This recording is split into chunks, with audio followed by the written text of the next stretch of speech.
Vejo problemas gravíssimos neste caso, de modo geral que ninguém percebeu ou comentou? Sim, vejo sim. A autora de novo livro sobre os assassinatos em Idaho questiona as provas e a decisão de Bryan Kohberger de se declarar culpado. E acho que sou o primeiro alvo dos comentários, sabe? Mas outros virão. Isso não acabou. Isso é só o começo. O caso de Kohberger pode acabar voltando ao tribunal? Eu sou Angelette Levy e este é o Law and Crime.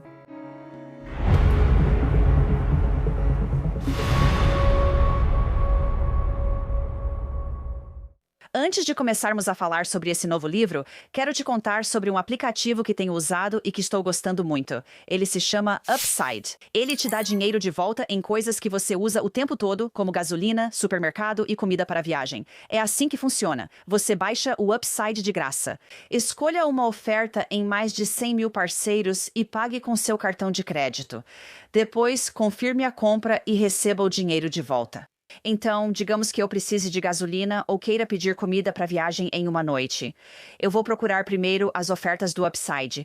Após gastar, o dinheiro aparece no app e posso transferi-lo direto para minha conta bancária. Usuários frequentes do Upside ganham em média $254 por ano. Quem supera isso? Para receber seu dinheiro de volta, clique no link da descrição ou escaneie o QR na tela e use o código CRIMEFIX para ganhar 25 centavos extras por galão no primeiro tanque. Bryan Kohberger está cumprindo 4 sentenças de prisão perpétua consecutivas na Instituição de Segurança Máxima de Idaho pelos horríveis assassinatos de Maddie Mogan, Kaylee Gonçalves, Ethan Chapin e Shanna Kernodle. Na prisão, ele é apenas um número. 163214. Kohberger se declarou culpado desses assassinatos brutais, as mortes a facadas daqueles 4 lindos estudantes universitários em julho de 2025. Todas vimos isso acontecer diante das câmeras. A confissão foi chocante porque a defesa de Kohberger seguia para o julgamento, mesmo após perder pedidos para excluir provas e tentar adiar o processo após um grande vazamento para o programa Dateline da NBC. Soube que a investigação do vazamento ainda está em andamento? Kohberger se declarou culpado, admitiu os crimes e desistiu de apelar. Porém, como já falei no Crime Fix, ainda pode recorrer. Um novo livro lançado enquanto você assiste levanta questões sobre as provas usadas para prender Bryan Kohberger e revela novas alegações ainda não conhecidas.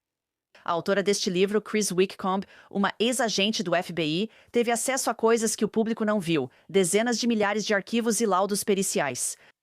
Ele abordou isso em seu novo livro, Broken Plea.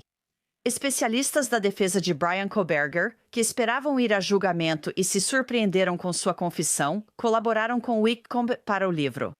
Só 2 autorizaram o uso de seus nomes. Eles eram o ex-agente do FBI Chris Holland e o criminologista Dr. Brent Turvey. No livro, Whitcomb questiona a cadeia de custódia da bainha da faca K-Bar achada ao lado da perna de Maddie Mogan em sua cama. A análise de DNA revelou que o DNA de Kohberger foi encontrado na alça de couro dessa bainha. Turvey diz ter identificado o possível problema na cadeia de custódia dias antes do anúncio do acordo para se declarar culpado. E Whitcomb diz que isso poderia ter excluído a bainha como prova, mas não sabemos se é verdade. Geralmente, esse tipo de questão é debatido antes do julgamento. Chris Whitcomb vai explicar esse problema para você em breve. O livro também inclui detalhes sobre entrevistas com a mãe e o pai de Bryan Kohberger após a prisão de Kohberger. Agentes do FBI entrevistaram Michael e Marianne Kohberger. Marianne Kohberger chamou Bryan de meu anjo. Ela disse a um agente do FBI que seu filho não estava agindo de forma estranha quando voltou para casa nas férias de Natal de 2022. Ela afirmou que ele não namorava e tinha poucos amigos. Não parecia saber dos problemas dele na WSU. Agora eu solicitei essas entrevistas ao FBI e à polícia de Moscou, e esses pedidos foram negados. Então eu quero chamar o autor deste novo livro, Broken Plea, Chris Whitcomb. Ele é um ex-agente do FBI. Ele também trabalhou na comunidade de inteligência. Chris, muito obrigada por participar. Foi um prazer conversar com você. Obrigado. Como você se envolveu na escrita deste livro sobre o caso de Idaho? Eu tinha acabado de concluir, ou estava concluindo, outro livro sobre um crime, um caso de pessoa desaparecida há cerca de 30 anos, E eu estava tomando um café com um ex-colega do FBI. Começamos a conversar sobre o que estávamos fazendo, colocando o papo em dia, e ele me contou sobre esse caso. Eu não sabia disso. Estava imerso em 2 livros por 2 anos, e ao escrever, foco totalmente no projeto. Então ele começou a me explicar, e eu disse: olha, eles já efetuaram a prisão. As evidências parecem esmagadoras. Vai a julgamento. Por que eu me importaria? Não me importei e segui com meu trabalho. Depois ele voltou e disse: vamos ver isso. Ele começou a me mostrar coisas que viu e nas quais trabalhava, pois tinha acesso por vários motivos. E comecei a perceber muito rapidamente que as coisas que vi no arquivo não batiam com a narrativa que estava sendo discutida amplamente. Era um caso muito tratado de forma sensacionalista. Então isso despertou meu interesse, e com o tempo, ao longo de algumas semanas, provavelmente, fui vendo cada vez mais documentos, fui me envolvendo cada vez mais, e por fim, acabamos chegando aqui. Quais foram as coisas que realmente chamaram sua atenção, aquelas que você achou mais interessantes? As 2 coisas que me foram apresentadas primeiro foram o relatório de Paulette Sutton, que mostrava anomalias, como eu e muitas pessoas chamariam de anomalias, mas coisas que se destacavam porque você tem 3 cenas de crime distintas dentro desta casa. É uma casa grande, 3 andares, 6 quartos, 3 banheiros. Era uma... Todos nós conhecemos a casa. O quarto no 3º andar parecia uma cena de crime tradicional. O quarto da Shanna, no 2º andar, era muito parecido. As características, respingos de sangue e elementos típicos que você encontraria em uma investigação de homicídio como essa. As áreas comuns do 2º andar chamaram atenção porque, com base no relatório de Paulette Sutton e, mais tarde, no do Dr. Brent Turvey, além do que eu estava vendo, os assassinos desceram do 3º para o 2º andar, o que foi algo muito diferente. O sangue foi diluído com uma substância desconhecida, destacando vários problemas. Então, quando comecei a analisar os detalhes do caso, surgiu a bainha da faca e a bainha da faca parecia ser problemática. A partir daí ficou cada vez mais intrigante e levou a uma investigação que se transformou neste livro. Vamos falar sobre isso, vamos analisar isso um pouco. Vamos voltar ao sangue diluído com a substância. Nós vimos isso em pequenos trechos dos laudos periciais que foram divulgados, e isso também é discutido no seu livro. Como é que eles não conseguem determinar com que o sangue teria sido diluído? Isso me deixa um pouco confusa, porque eu pensaria que um laboratório talvez procuraria por isso ou conseguiria identificar, mas será que isso é coisa demais de CSI? Parece coisa de CSI. A tecnologia faz coisas impressionantes hoje. Mas eu realmente acredito muito, e falo sobre isso em grande profundidade neste livro, que o público pensa em DNA, análise de DNA e testes forenses de fluidos secos, neste caso, fluidos de soro. Ela mencionou muco e sangue. É muito diferente do que muitas pessoas pensam. Então, os laudos laboratoriais eram bastante diretos. Você vai descendo, é um contínuo, certo?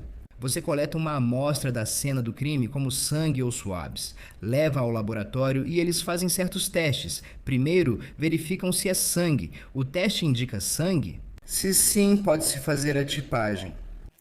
Pode ser encaminhado? Várias etapas ao longo do caminho que acabam em um exame microscópico de DNA que, com sorte, conseguiria vincular aquela amostra específica a uma pessoa específica.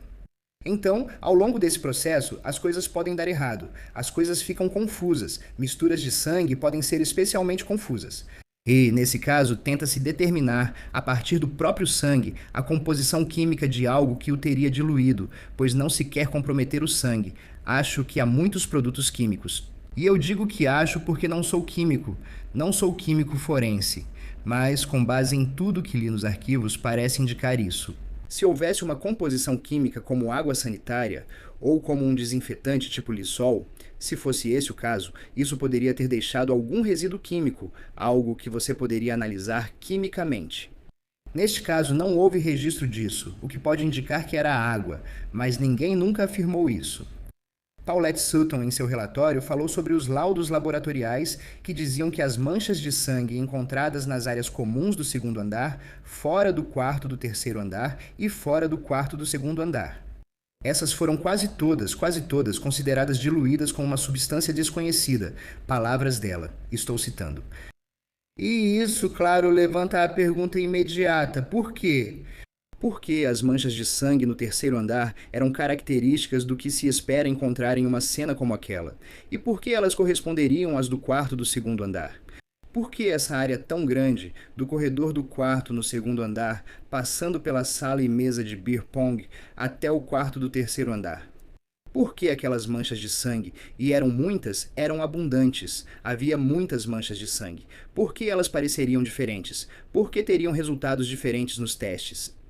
Por que elas apresentariam características diferentes? O que aconteceu que alterou a composição química, as características físicas daquelas manchas de sangue? E isso não havia sido abordado, mas apresenta, pelo menos na minha avaliação e na de outros agentes da lei com quem conversei, questões realmente significativas, e então seguimos a partir daí. Sim, quero dizer, se tivesse sido algo como água sanitária, eu sei o suficiente, sabe? Já cobri casos suficientes para saber que isso simplesmente destrói o DNA. Então, Sabe, já era. Então, sabe, isso é muito interessante. E teria sido interessante ver como os especialistas teriam respondido a essas perguntas no julgamento. Vamos continuar. bem, nós sabemos disso. Se você quiser entrar nesse assunto, nós sabemos a resposta para isso. Ok, então me conte. Paulette Sutton fez seu relatório no fim da investigação, preparando-se para o julgamento, que já estava com data marcada.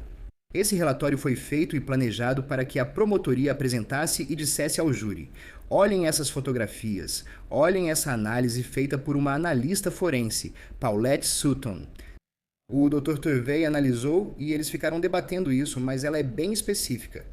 A composição física, visual e química dessas manchas encontradas no segundo andar era diferente.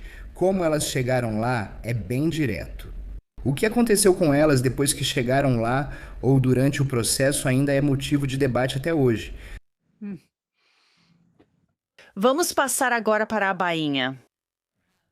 Você sabe, a bainha é o mais próximo que você vai chegar de uma chamada prova definitiva neste caso. Quero dizer, sem a bainha, na minha opinião, não haveria causa provável para a prisão de Brian Koberger. Quero dizer, não me importa quantas identificações de veículos brancos você tenha. Quero dizer, essa é a causa provável neste caso.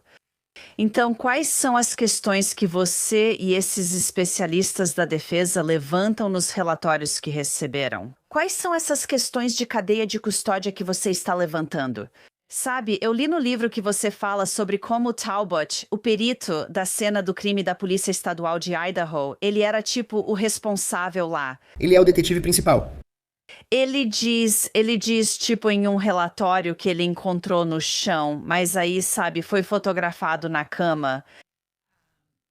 E ele escreveu esse relatório algumas semanas depois de estar na cena e coletar aquilo. Mas parece que, na sua opinião, tem mais coisa envolvida do que isso. Então me explique quais você acha que são esses problemas de cadeia de custódia em relação à bainha? Vou destacar que você conversou com o Dr. Turvey, acredito. Ou você ia conversar com o Dr. Turvey. Ele foi chamado especificamente para analisar aquela bainha de faca.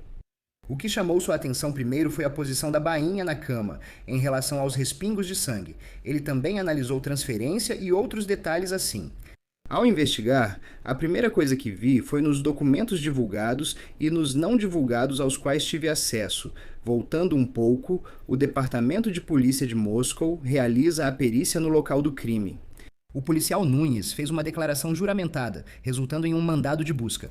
Isso levou a uma unidade forense da Polícia Estadual de Idaho, que processou a cena do crime. Eles tinham um formulário padronizado que tem um espaço para escrever à mão os detalhes enquanto você coleta as evidências. No item número 14, que acredito ser a segunda página do relatório, a Polícia Estadual de Idaho escreveu à mão. Não me lembro se foi com lápis ou caneta, acho que foi com caneta, mas escreveu o item número 14, que era a bainha da faca. Diz: bainha de faca encontrada no chão ao lado da vítima número 3. Primeiro pensei, vamos dar o benefício da dúvida e dizer que ele quis escrever encontrada ao lado da vítima no terceiro andar. No entanto, na linha seguinte ou na linha depois dessa, ele afirma especificamente que Maddie Morgan, onde a faca foi encontrada debaixo da coxa dela, ele identifica como vítima número 3. Vamos apenas dizer que não há conspiração aqui. Ele escreveu isso quando pegou a bainha da faca e disse que ela foi achada no chão. Por que isso seria um problema? Quem liga onde foi encontrada? Isso é um problema porque, ao escrever o relatório formal sobre a coleta das evidências, ele foi entregue, acho que em 6 de dezembro, foi cerca de 3 semanas depois, mais ou menos 3 semanas depois. Agora, nesse relatório, de repente ela foi encontrada na cama. E isso se torna uma questão diferente por causa da câmera corporal do policial Nunes quando ele entra no quarto e filma o policial Warner diretamente próximo de onde a faca estaria, ou seja, a coxa dele estava muito perto dela e ele não mencionou isso em seu relatório, nem o policial Nunes. Você faz várias perguntas sobre a bainha. Isso é importante, como você disse, e eu concordo. Não se trata do carro branco ou dos dados das torres de celular. A bainha de faca virou a prova crucial por conter DNA, e seguimos a partir disso. Agora, entrando especificamente na cadeia de custódia, muitas pessoas fora da polícia ou da comunidade jurídica diriam: quem se importa? Quem se importa com a cadeia de custódia? Você se importa por esse motivo. Isso é ensinado nas academias desde o início. Quando um policial pega uma prova, coloca em um saco e ela vai para um laboratório, o réu e sua defesa querem ser capazes de provar que isso não foi comprometido em algum momento do processo. Neste caso, aquela faca foi colocada em um saco. O saco foi lacrado e assinado. De lá, foi para o laboratório da Polícia Estadual de Idaho. Tudo isso está nos relatórios. Não há nada de incomum nisso. Porém, não havia um formulário de cadeia de custódia anexado, só um saco com código de barras na parte inferior. E o estado de Idaho, ou melhor dizendo, as autoridades policiais disseram várias coisas sobre isso, mas não havia cadeia de custódia. Depois, de repente, apareceram 2 formulários que eram cadeias de custódia escritas à mão, dizendo que foi do policial fulano para o policial fulano, depois para o laboratório, para a sala de evidências e, eventualmente, para o laboratório. Se você olhar essas fotografias, elas parecem, para a maioria das pessoas, inclusive para mim, terem sido escritas com a mesma caneta, um marcador preto e com a mesma caligrafia. Por que isso seria um problema? Porque isso é falsificação do registro. E o meu ponto em tudo isso é, se eu fosse o advogado de defesa, Ann Taylor, ou qualquer outro advogado de defesa, a primeira coisa que eu contestaria em um tribunal seria a procedência daquela bainha de faca, desde a cena do crime até o momento em que ela chega ao laboratório do FBI. Este é um percurso considerável. A próxima pergunta que ouvi foi, por que Ann Taylor não levantou essa questão antes do julgamento e não fez disso um problema? E a resposta, que é uma resposta muito convincente, é que ela não sabia disso. Isso só foi descoberto quando a equipe encontrou a anomalia na cadeia de custódia. Eles apresentaram isso ao Dr. Brent Turvey, e isso acabou sendo apresentado porque ele estava lá para analisar a procedência da bainha da faca. Ele apresentou isso para Ann Taylor. Todos precisam saber disso, pois sei que muitos comentam sobre o assunto. Ann Taylor não percebeu esse problema com a cadeia de custódia até, acho que 4 dias, e especificamente 4 dias antes de Bryan Kohberger se declarar culpado. Então ela não contestou porque não sabia disso até pouco antes dele se declarar culpado. Mas acho que a minha pergunta seria, se ela for notificada de que existe esse problema na cadeia de custódia e que, meu Deus, você poderia voltar e pegar o caso inteiro. Quer dizer, talvez não o caso inteiro, porque se isso pudesse ter sido discutido, por que ela não voltou ao tribunal e disse, espera aí, nós discutimos ou descobrimos que há um grande potencial de problema na cadeia de custódia aqui. E precisamos fazer um pedido para excluir essa bainha de faca como prova, porque acreditamos que há algum tipo de... E achamos que temos as provas para mostrar, de boa fé, que houve um problema na cadeia de custódia aqui. E vamos apresentar esse pedido. Por quê? Como o acordo de confissão estava em andamento, eles queriam finalizar logo e seguir em frente. Primeiramente, essa é uma excelente pergunta, e obrigado por conversar sobre isso, porque ao escrever um livro de 430 páginas baseado em centenas de milhares de dados, esse é um deles. Você fala de poucas páginas do livro. Muitos não percebem isso e ninguém perguntou de modo tão significativo quanto você. Mas eu diria 2 coisas. Primeiro, você teria que perguntar para Ann Taylor, em primeiro lugar. Em segundo lugar, acho que é muito óbvio. Dr. Turvey, eu conversei com o Dr. Turvey enquanto montava este livro, mas também conversei com outras 3 fontes que estavam envolvidas nas forças de segurança, ou do lado da defesa. Então, não estou pegando todas essas informações só com ele, mas acho que o que surge como resposta à sua pergunta é que isso não aconteceu isoladamente. Brian Koberger, não mudou sua declaração. Ele acordou, entrou no escritório dela e disse: "Vou mudar de posição e me declarar culpado." Os dias que antecederam isso estão envoltos em mistério. Ninguém sabe quando o acordo foi feito. Ninguém sabe como foi feito. E eu digo acordo por esse motivo. Era um processo com pedido de pena de morte. Que até o dia marcado para o julgamento era para ser isso mesmo. A mudança óbvia foi que Brian Koberger se declarou culpado de 4 acusações de assassinato com prisão perpétua. Então, isso tirou a pena de morte de cogitação. Em algo dessa importância, é razoável acreditar que havia muita coisa acontecendo entre a defesa e a promotoria. Sei que a equipe de mitigação da defesa estava envolvida, por isso digo que a resposta óbvia à sua pergunta é que havia muita coisa acontecendo. Ann Taylor tinha perdido quase todas as moções em limine. Ela perdeu a audiência. Ela perdeu tudo. Ela perdeu tudo.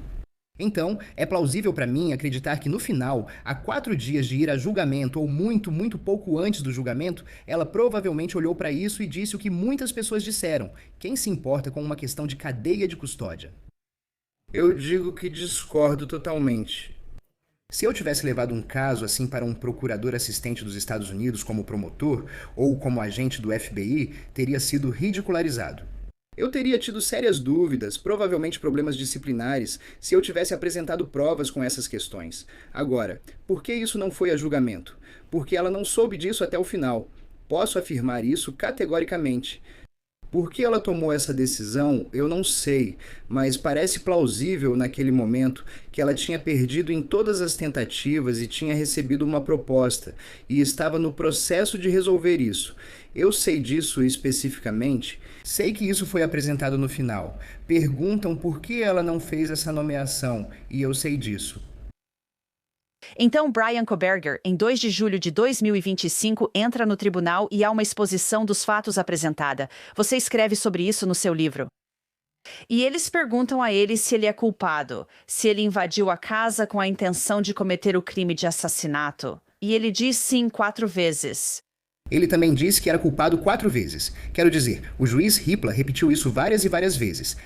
Quero dizer... Então ele basicamente está dizendo tipo, vocês me pegaram. Quero dizer, eu estava na sala do tribunal. Eu o observei. Eu sentei lá. Ele era culpado, isso foi claro. Ele confirmou. Sim, era culpado. Sim, ele disse isso. E eu me lembro que enquanto Bill Thompson estava lendo a declaração dos fatos, ele estava... Eu literalmente tinha uma visão privilegiada de Brian Koberger. E ele ficou sentado lá. Ele apenas encarou Bill Thompson o tempo todo. Acho que ele piscou talvez 2 vezes durante todo o tempo. E ele estava ouvindo atentamente tudo o que Bill Thompson dizia. Foi quase como se, na minha opinião, ele estivesse ouvindo para ver se tinham acertado, se estava certo e se tudo estava correto. Então você viu, mas você viu muito mais do que o resto de nós. Você acredita que Brian Koberger cometeu esses crimes de fato de uma perspectiva factual? Acho que você leu o livro, ou pelo menos boa parte dele, certo? Eu li grande parte do livro. Certo. Em todo o livro, em cada página, afirmei 2 coisas de forma inequívoca.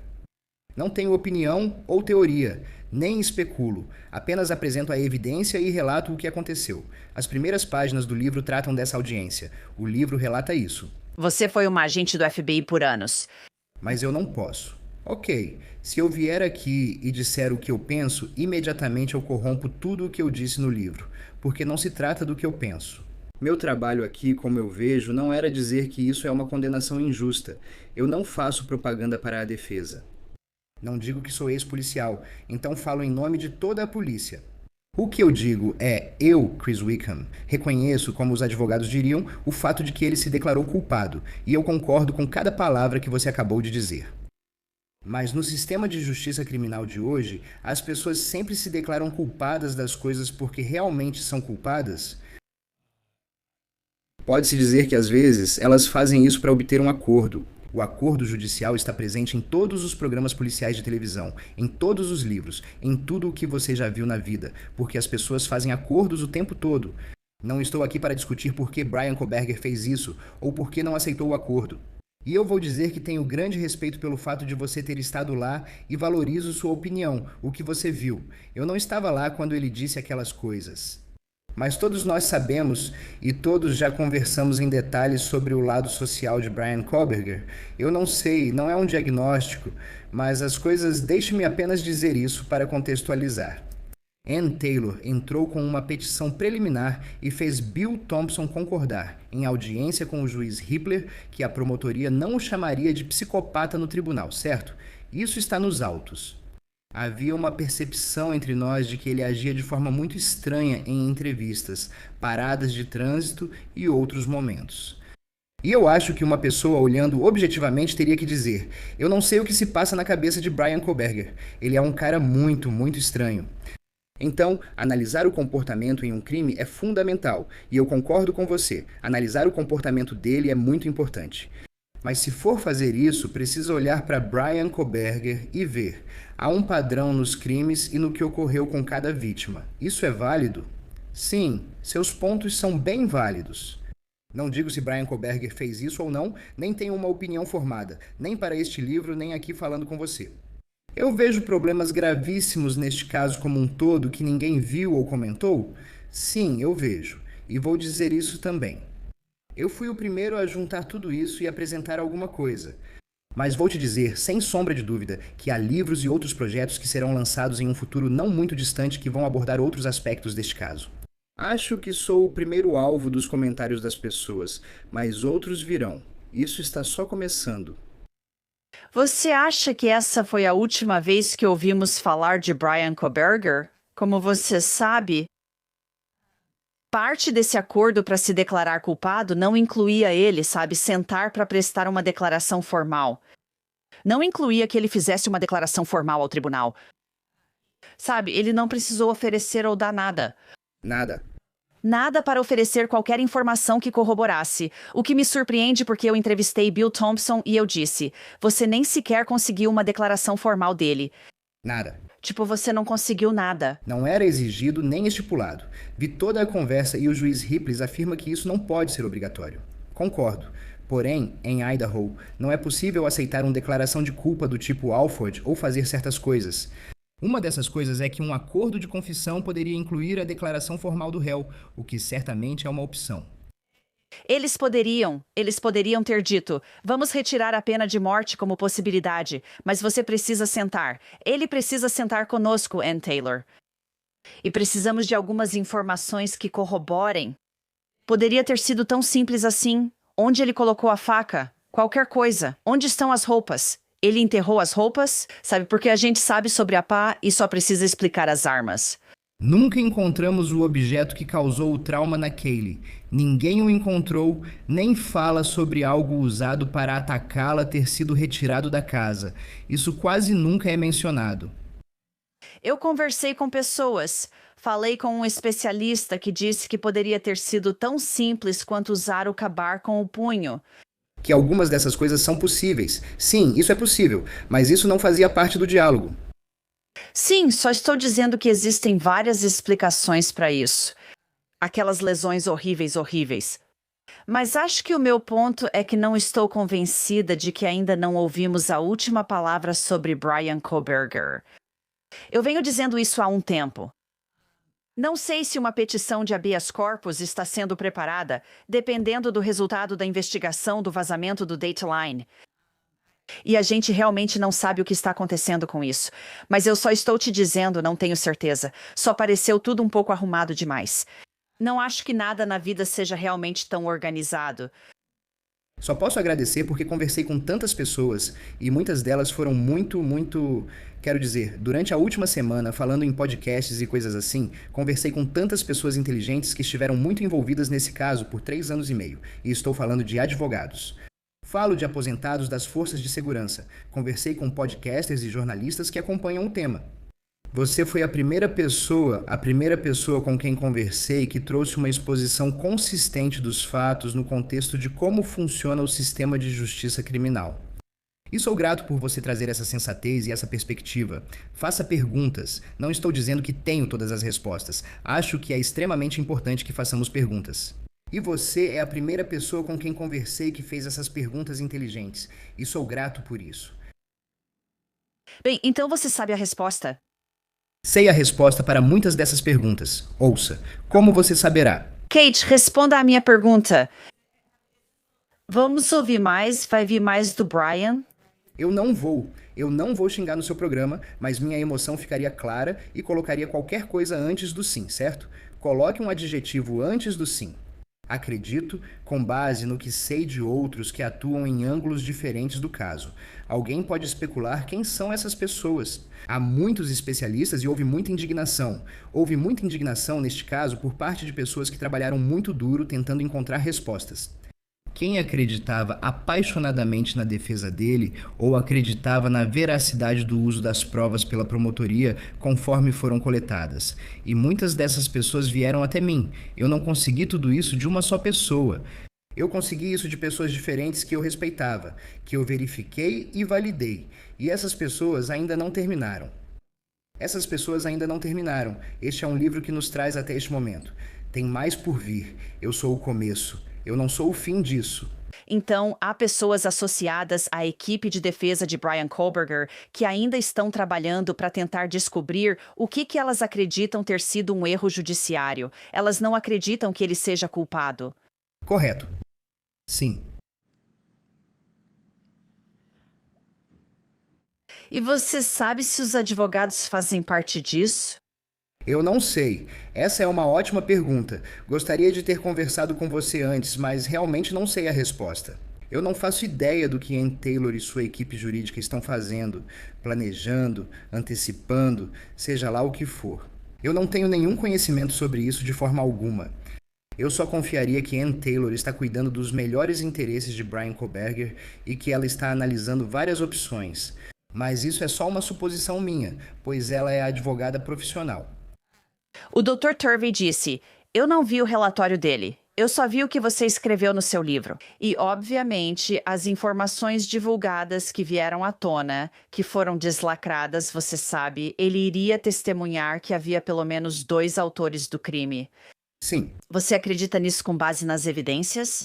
sim. Chris Whitcomb, autor de Broken Plea, muito obrigada por vir. Agradeço. Muito obrigado pela conversa. Chris Whitcomb acredita que se Brian Koberger tentar recorrer ao tribunal, isso seria muito improvável.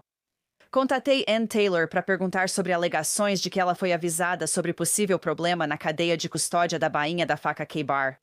No momento desta gravação, ainda não recebi resposta dela, mas devo mencionar que ela nunca respondeu a nenhum dos meus e-mails. Avisarei vocês se ela responder a este. E isso é tudo para este episódio de Law and Crime. Eu sou Angelette Levy. Muito obrigada por estar comigo. Te vejo aqui na próxima vez.